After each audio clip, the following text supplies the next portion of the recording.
A recent study done by LinkedIn, the world's largest professional networking platform, showed that from 2019 to 2022, there was an increase of 36% in job postings on LinkedIn that did not require a professional degree. This coincides with the trend of companies, namely in tech, of hiring for skills instead of degrees. In fact, one survey showed that 45% of companies plan to eliminate bachelor degree requirements for some positions in 2024. Now, it sounds promising for those without degrees, but what's the catch? Even if job postings don't require it, does that translate to the actual hiring? In this video, I'll share my thoughts as a hiring manager on what this really means, and ultimately whether it's still worth earning a degree. So let's get to it. It's a fairly well-established trend that the cost of higher education has dramatically increased over the last few decades. Now, although that trend is actually slowing in the last few years, the fact remains that a college degree may still be out of reach for many. So when a company lists a degree as a requirement, they're automatically excluding a pretty big segment of the job seeker market. People that are talented, hardworking, but simply couldn't afford to go through school for 4 years. So it's a good thing that companies are expanding their potential pool of job applicants by removing the degree requirement. But that doesn't necessarily mean that landing a job is going to be that much easier if you don't have a degree. Now, why is that? Well, a degree is a proxy for someone's aptitude and general work ethic. All it says is that this person can commit themselves to learning and developing over a 4-year period. They learn, they complete assignments and exams, and they do so with enough proficiency that they pass the courses. And they earn a degree as proof of all the cumulative learning and work that they've done. Now, it goes without saying that there are some degrees that are far more valuable in the job market than others. Engineering and business are some of the degree categories that come to mind when thinking about the highest return on investment. But again, depending on the schools, those can also be pretty expensive. So if a degree is an indicator for employers, but it's no longer a requirement, what else do they have to go off of to determine whether an applicant is worth interviewing and hiring? The two factors employers will consider are alternative education and relevant work experience. Now let's talk alternative education first. Fortunately, especially in 2024, there are more options than ever to get educated on a variety of different in-demand job skills. This comes in the form of certificates or industry recognized certifications, and most of those options are a tiny fraction of the cost of a 4-year university degree. Not to mention, many of them are flexible in the sense that you can learn and complete all these courses and these certifications on your own time. And this is made possible by a number of different online course platforms that now exist, like Coursera, edX, Course Careers, Springboard. And the cost of these courses and programs will vary a little bit depending on the amount of career support they offer. You can think of it like paying for a gym membership, where if you just get the gym membership, you have access to all the equipment, which is relatively inexpensive in most cases, and with enough intrinsic motivation, the right preparation, execution, you could achieve incredible results. Now compare that to getting a gym membership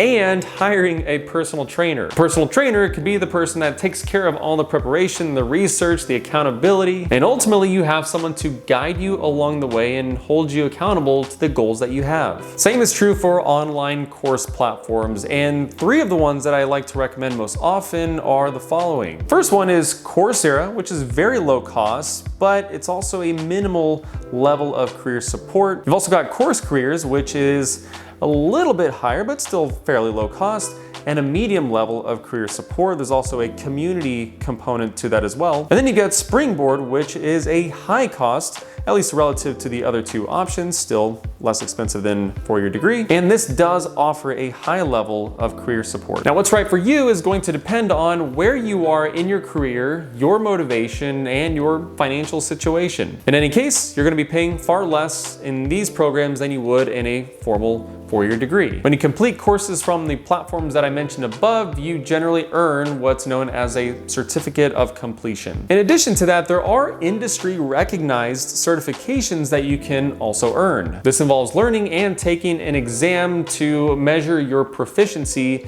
in a certain skill, tool, or field of knowledge. Some examples might be the PMP certification for project management, which is skills related, CompTIA, which offers a variety of certifications in IT, which is knowledge related, then tool specific certifications offered by Microsoft, AWS, Google, where you can get certifications for knowing how to use their software. Again, all of these are going to be very inexpensive relative to a degree, and also I should mention, probably quicker to earn. Now, apart from alternative education, employers are going to look at relevant work experience. I'll emphasize relevant because it's not necessarily the case that whatever role you're applying for, you need to have an exact 100% match for the qualifications. If you've had work experience that's at least somewhat related to the role, then you'd have a good shot at being considered. For example, if you've been in sales for a few years, that is relevant experience if you're applying to, say, a marketing role. However, if you don't have any relevant experience at all, say in the instance that you're looking to make a pretty dramatic career pivot from being a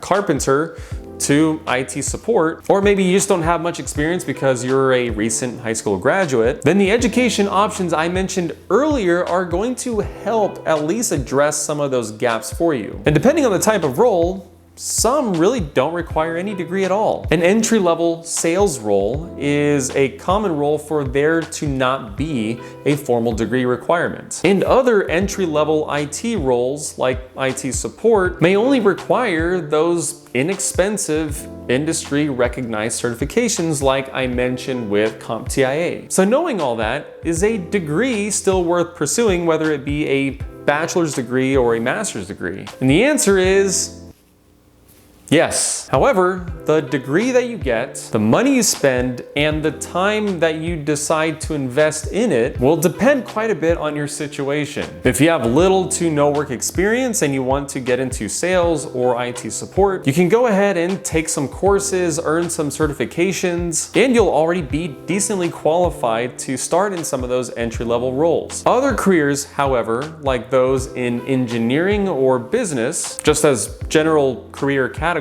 will more often favor candidates with degrees. Now, if you're in a situation where you have already been working and you're maybe well into your career, that's a really good thing. You're producing an income and you're gaining work experience. And I'd recommend you continue to do so. There's less urgency to earn your bachelor's degree if you don't already have one, or your master's degree. But you should still consider it because you never quite know when in your career it might actually hold you back from advancement opportunities. Or you never know when there's a workforce reduction and you find yourself in a situation where you need to go find another job. You don't want the lack of a degree to hold you back in any way. If you're working full time, I'd strongly recommend at least starting a bachelor's degree track. Find a program that's affordable, flexible. There's a few online options that are quite good. And if it's online, of course, you save quite a bit on commute time. But as you're working full time and you're taking these online courses, you're able to take it course by course. Again, there's not a lot of urgency and there's no need to rush it if you're limited on time. Maybe you have other obligations in life, but you do want to make incremental progress towards a degree. Taking the slow and steady approach allows for the workload to be spread across a long time horizon. Not to mention, the cost will also be spread across that length of time. Fortunately, there are some really fantastic online education options in the way of